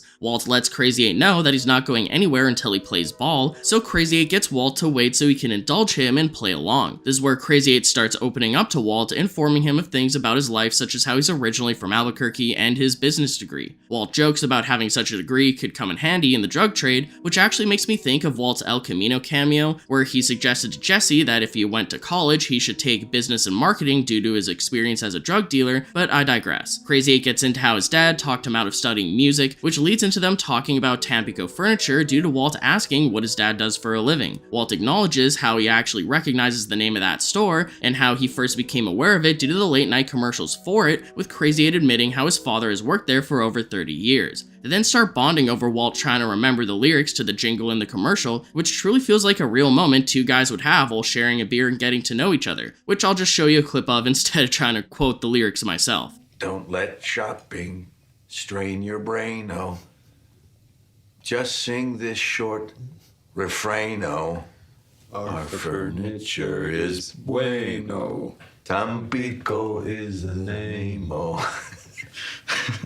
This great little moment is interrupted by Walt's laugh turning into his violent cough, but even after Krazy-8 admits how the jingle is moronic, Walt admits how you gotta give it credit for getting stuck in your head, which, as you may know, is the overall goal for a jingle in a commercial in regard to brand recognition and whatnot. Walt figures that Krazy-8 may have wrote the jingle himself due to his passion for music, but Krazy-8 denies this, with this being the one only time that he mentions his quote, crazy Uncle Alex, and elaborates how his uncle would even sing it to women at bars and brag about it any chance he got. Walt then realizes that Skylar and him may have actually bought Walter Jr.'s baby crib from Tampico and that it was Krazy-8's dad who helped him in the store. Walt even admits that he recognized his father from the commercials, but as I stated previously, that he wasn't as nice in person. Krazy-8 jokes about how his father's thing was to try and sell people on their extended warranty, with Walt admitting that he probably fell for it too. This then leads into them talking about how Krazy-8 used to work there himself his whole life up until he distanced himself from his family, and that even 16 years ago, if Walt was there after school, Krazy-8 would have been there and probably even rung him up for the baby crib himself. Walt even says to himself, small world, which is so true, and is mainly what makes this conversation feel so realistic and relatable. As Walt goes to hand Krazy-8 another beer, he actually hands it to him himself instead of rolling it across the floor to him like he had done previously, implying how he's starting to open up to him due to the rapport that they're building between each other. As Krazy-8 reaches out for the beer, he struggles to grab it due to the bike lock around his neck, again reminding himself and the audience of the situation that he's in. Krazy-8 then turns the conversation onto Walt, asking him if Jesse knows about his cancer. Walt admits that not only does Jesse not know, but that his entire family doesn't either. And we see Walt actually open up on screen for the first time in the show about his reluctance to tell anybody about it, which is a major plot point throughout the entire first season. Walt's cancer is clearly the heaviest thing on his mind in regard to his personal life, and Krazy-8 can tell, so Walt allowing himself to open up to what essentially boils down to this stranger, although brief, does feel like a relief as an outlet for Walt to finally talk about it to somebody without being judged. Krazy-8 twists this back into their current situation by admitting how he realizes that Walt's whole purpose of cooking and selling drugs is to provide for his family before he dies, and even jokes about writing him a check if Walt lets him go, which Walt acknowledges with his eyes while also implying that it's easier said than done, but in such a way where he wishes that this dilemma could be resolved that easily. This again causes Krazy-8 to lead into the angle that Walt isn't cut out for this line of work, and tells Walt that he can still quit before it's too late, implying how if Walt lets him go, all the crime that Walt has been involved with thus far can just simply disappear, and that only killing him is the point of no return. This clearly isn't true, but Walt wishes that it was, and Krazy-8 knows this, so when Walt starts tearing up while admitting that he doesn't know what to do, Krazy-8 reaffirms him by confidently telling him that he does. Walt mentions getting the key and stands up to walk upstairs to grab it, but as he does, it's almost like he's in denial about really setting Krazy-8 free. It's what he truly wants to do, but even so, it still feels wrong, which creates this uncomfortable feeling.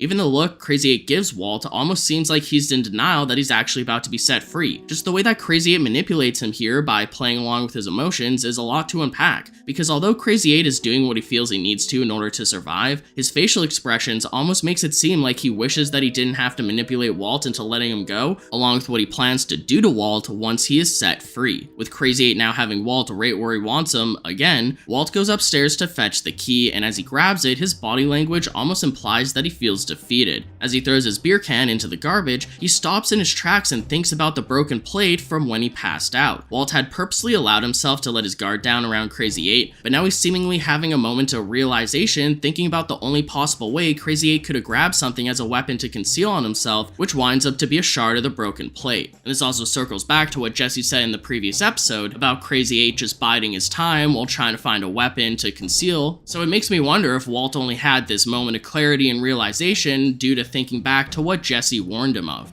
When the coast is clear, I'll be up looking for weapons and shit, waiting to pounce. So Walt grabs all the pieces of the plate and puts them back together like a puzzle, and realizes there's a missing piece that could be the perfect shape to use as a weapon. This is the moment where Walt finally realizes that he has to kill Krazy-8, even after how they just bonded throughout the conversation that they just had. The heartbreak Walt goes through in this moment is so real as he realizes that his worst fear has come true, with the missing piece of the plate being the nail in the coffin. Walt tried to search so hard to find a reason to keep Krazy-8 alive, what he would wind up finding was indisputable evidence that he'd have to kill him. I'd also like to point out the way that he asked to himself, No, don't do this. Don't do this. Why are you doing this? even though finding proof that Krazy-8 was planning on betraying him definitely just saved his life, he wishes that he hadn't found it, or rather that there was no proof to find to deter him from setting Krazy-8 free in the first place. The way that he realizes how Krazy-8 is manipulating him through the broken plate also feels organic due to the fact that Walt almost completely missed it.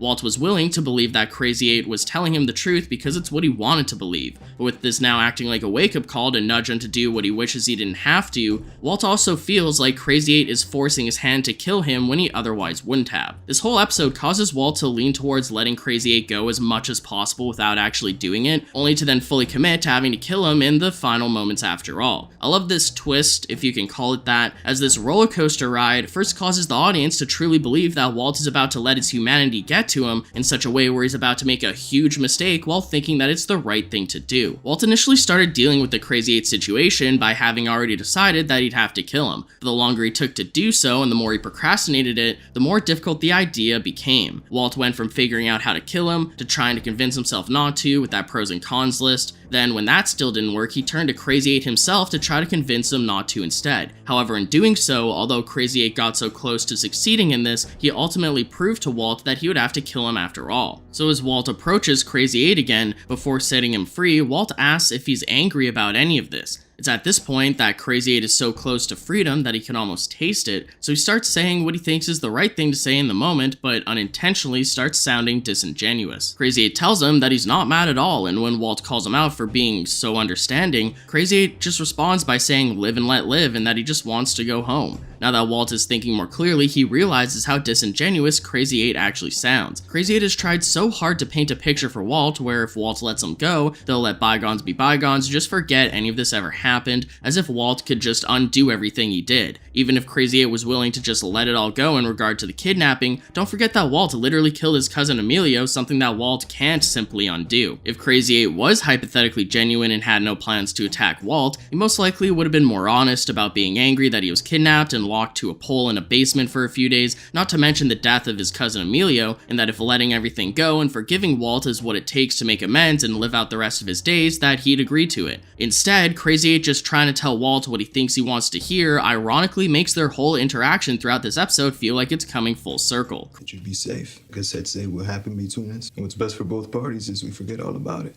But you know that anybody in my situation will make promises like that. You never know for sure. Krazy-8 warned Walt at the very beginning how anyone in his position would just say whatever they needed to in order to survive, and now he's actually doing exactly that. Angry? Live and not live, man. It's very understanding. Whatever, man. I just want to go home.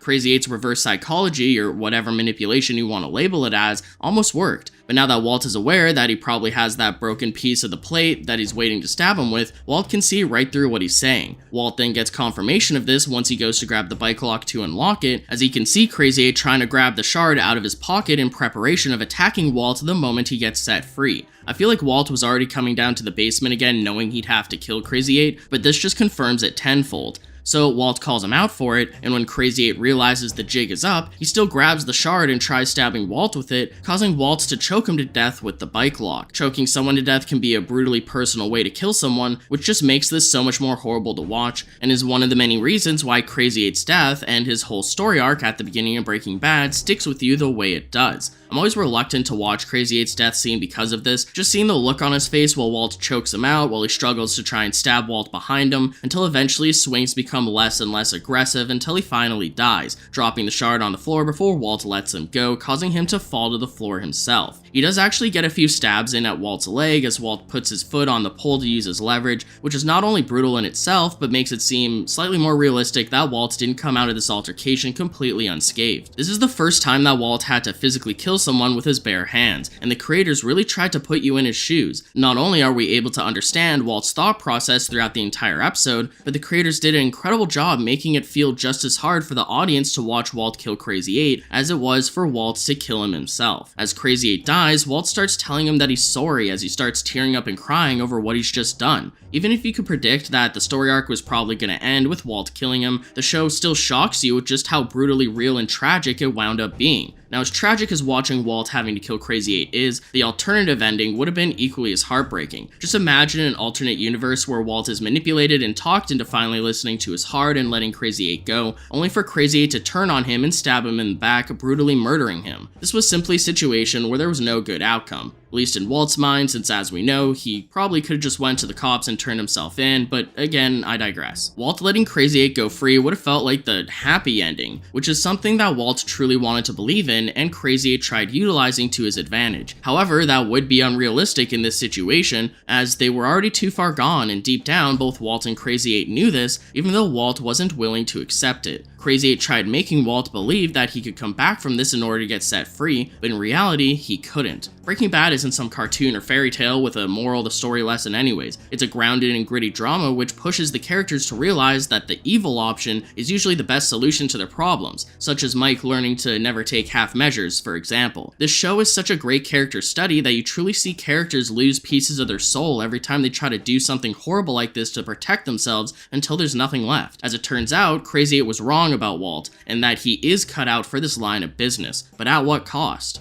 You know, you keep telling me that I don't have it in me. Well, maybe not. With Krazy-8 now dead and his story arc over, let's go over his legacy, including what happened to his body, his family, what came of his death, along with the final few times he's mentioned throughout the show. Walt got rid of Krazy-8's body and left Jesse's house by the time Jesse got back home. And in episode 107, he mentions to Walt how he had 2 people turned into slush and flushed down his toilet, which does in fact imply that Walt dissolved Krazy-8's body just like Emilio, except probably in a proper plastic bin, and then flushed Krazy-8 down the toilet as well. well. Meanwhile, throughout the Krazy-8 story arc, Hank and Gomi become aware of his disappearance. This is teased at the end of episode 102 when a child finds the gas mask that Walt had thrown due to frustration, and near the end of episode 103, we see Hank and Gomi searching the cook site location from the pilot where the fire was since Krazy-8's car was left there. Hank manages to find some drugs stashed in Krazy-8's car, which turned out to be the sample that Jesse brought Krazy-8 from Walt and Jesse's first cook. This is also the first mention we hear that Krazy-8 was their secret informant, as Hank and Gomi have suspicion that someone killed their snitch. They also acquire Walt's gas mask through the family, the child who found it, which confirms to them that the area was in fact a cook site for the same drugs in the dime baggie that they found. At the beginning of episode 104, we get a full scene of Hank discussing Krazy-8's disappearance to his fellow DEA agents, elaborating on the fact that Krazy-8 was in fact an informant of theirs. Them hinting at this during episode 103 was a great way to add intrigue into how Emilio first got busted, who Krazy-8 was as a person, and why Hank and Gomi coincidentally knew so much about him. This is where we first learned that Hank turned him into an informant back when he was street level, and that ever since then he's been able to move up quite a lot due to the fact that he'd steal the customers of every rival dealer that he'd rat out to them. This is also where we get confirmation that the last person he ratted out was his cousin Emilio. The DEA is aware that both Krazy-8 and Emilio are missing, presumed dead, but they never really find out what happened to them. In season 2, while Hank briefs his office about trying to find and capture Tuco, Hank labels Tuco as a prime suspect of the disappearance of Krazy-8, but that when they brought him in for questioning about it, they got nothing out of him. This makes sense because, as we know, Tuco actually had nothing to do with it. Seeing how he customarily deals with rivals,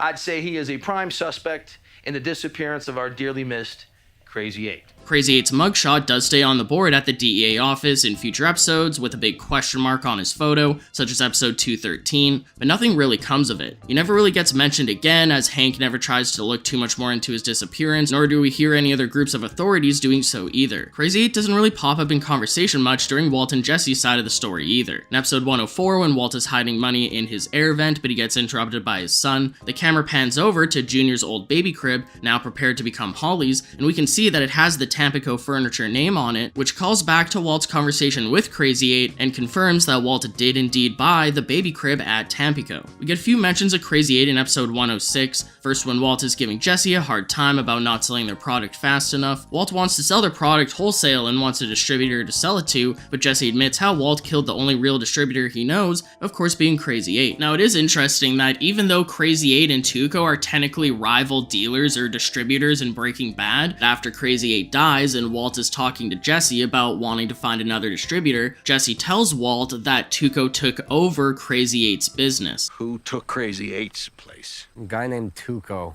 Now, since Krazy-8 and Tuco were rivals, this makes me assume that Tuco just sorta stole all of Krazy-8's customers after he disappeared, which is ironic to me because that's exactly what Krazy-8 would do to the rival dealers that he would snitch on. Every small-time dealer he'd throw at us, he'd end up snaking all their customers. Later in that same episode, while Hank searches Walt's chemistry lab with him present, he mentions to Walt that he thinks someone killed his snitch after he found his car out in the desert near where they found the gas mask, which implies to Walt that Krazy-8 was in fact the snitch the whole time. Truth be told, there never was any justice for Krazy-8's murder. Walt did admit to killing Krazy-8, along with many other crimes, over the phone with Jesse in episode 513, which Hank could have been listening in on, but nothing ever comes of it as there were far higher stakes at play. That being said, I think Walt mentioned Emilio and Krazy-8 by name in that moment because it affected him so much. Emilio was technically the first person he killed, but Krazy-8 was the first person he willingly killed with his bare hands. Anyways, Hank would die before he could turn Walt in for all of his heinous crimes, and Walt would die before he could ever confess to every criminal action he's committed either. I'm unaware if Saul ever learned of the true fates of his previous clients, Emilio or Domingo, but even if he did, I doubt he ever brought them up to the authorities at the end of Better Call Saul in the post-Breaking Bad Gene timeline. Who knows if Domingo's father ever wanted answers or justice, or even cared enough to wonder what happened to his son. For all we know, his father could have disowned him and just assumed the worst. Taking a step further, we never hear about Tampico Furniture ever again, so who knows if Domingo's father's still alive or how he's doing and what he's up to. That said, the parallels do technically continue between Domingo's father and Nacho's father for obvious reasons. Krazy-8 is mostly forgotten about once his story arc is concluded. He's name-dropped a few times as I've mentioned, but his presence never really returns or connects to any future story plots in any meaningful way, so he's just kinda left in the past and forgotten about. The only thing I'm left wondering is, whatever happened to his dog? Moving on to final thoughts. First off, I didn't really know where to put this next fun fact, so I'm just gonna go ahead and leave it here. The name of the actor who plays Krazy-8 is Maximino Arcienega. During season 4 of Breaking Bad, the show creators actually named a character after Krazy-8's actor as an homage to him. The character in question is actually Gus's former partner Max, whose full name is Maximino Arcienega, with of course his first name being Max for short, which is also what Krazy-8's actor goes by too. Oh, and also, I know that the Breaking Bad segment may have seemed just as much of a Walt and Jesse episode 1-3 retrospective as it did a Krazy-8 retrospective, but for good reason. As I said at the very beginning of this entire video, the moral dilemma of having to kill Krazy-8 is the main focus of this first arc in Breaking Bad, with Krazy-8's true role in all of this being the person that they have to kill. So many shows just gloss over death or murder, especially when it comes to less important side characters dying or even red shirts, so to speak. What I love about Breaking Bad and Better Call Saul is the fact that they truly realize the gravity of these situations and focus in on how it affects the characters as a result, making them great character studies. The whole point is grounding the situation in reality by hyper-focusing in on how extremely horrifying the idea of taking another human life is, especially when they humanize Krazy-8 the way that they do. I mean, really, the guy's nickname has the word crazy in it. He's propped up as a ruthless criminal and potential murderer, but even so, he's still human. And as I've already explained in regard to Walt talking to him not making it any easier to kill him, the show explores this in the most brilliant and smart way that completely respects the viewer's intelligence. The thing that initially made me fall in love with Krazy-8's character and the show as a whole is the moral quandary of taking a human life, and the show creators explore this dilemma to its fullest potential. The best part of all of this is Walt's sit down with Krazy-8, where the show creators allowed his character to breathe, no pun intended, but seriously, this allowed his character to get fleshed out, and I feel like the creators knew how much they struck gold with this, which is why I feel like they decided to bring back Krazy-8 in the prequel series as a much younger and wider-eyed Domingo. Even though Domingo is just a side character in Better Call Saul that can serve as recognizable fan service to the Breaking Bad fans, he still serves so much more purpose than that, as they did so much more with his character by elaborating on how he started out as an up-and-comer in the scene with tons of aspiration, essentially taking the best moments from his character in Breaking Bad and expanding it more than I ever thought possible. That's also why I focused so much on Nacho during the Better Call Saul segments as well, because Nacho was Domingo's close family friend who he grew up with and trusted, and essentially acted as his mentor in regard to how to evolve and grow as a criminal in order to rise through the ranks of the criminal hierarchy, all while Nacho was still trying to figure it out himself. Even though Nacho gave him some tough love, he got through to Domingo in regard to why there's only people such as Tuco at the top of the food chain. It's a dog-eat-dog world that they involved themselves in, where they had to learn how to adapt and survive in order to thrive and make a name for themselves. As I've said, the humanization of Krazy-8 through the dilemma of having to take his life undoubtedly stuck with me for the rest of the show, and as it turns out, it stuck with Walt as well. Walt humanized Krazy-8 as many ways as he could think of, but still wound up killing him in the end anyways. I believe that over time, this caused Walt to allow himself to get over the huge hurdle of taking a human life, no matter how difficult it initially seemed. Even when he thought of Krazy-8 as a living human being with an entire life of experiences, hopes, dreams, and a family, and not just a threat that needs to be eliminated, at the end of the day, if it's either him or someone else, it's going to be him who survives. This is the mindset that Walter Heisenberg carries with him throughout the rest of the show, and even extends it onto Jesse and their partnership as well. Even though he's initially usually reluctant, if it comes down to it, he will kill someone if it means saving his own life and or Jesse's. Just think about with Tuco, the two rival dealers that he runs over for Jesse, then Gale, and eventually Gus himself. He either implies this motto throughout every one of these confrontations or dilemmas, or even says it outright, such as towards Gus during the season 4 premiere box cutter when speaking about Gale. When it comes down to you and me versus him, I'm sorry. I'm truly sorry, but it's gonna be him.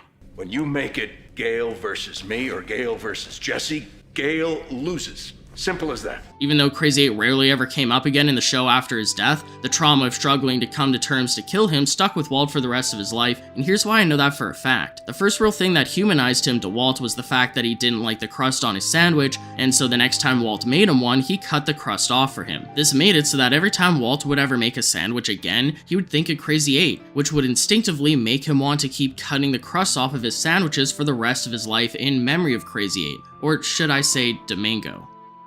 Thank you all so much for watching this entire character retrospective for Krazy-8, and I'm honestly surprised I had so much to discuss. For context, my Nacho retrospective was about an hour and 15 minutes, which makes me really surprised that the Krazy-8 video was longer than my Nacho video was, especially since Nacho is my favorite character from Better Call Saul. That said, I'll have the Nacho retrospective linked at the end of this video, along with the playlist to all my other Breaking Bad and Better Call Saul character retrospectives. So with that said, I'd appreciate a like on the video if you've enjoyed anything I've said today, and subscribe for more Breaking Bad and Better Call Saul retrospectives. I thank you all so much for watching, especially to the end of these really long videos, and until next time, I'll talk to you all later. Peace out!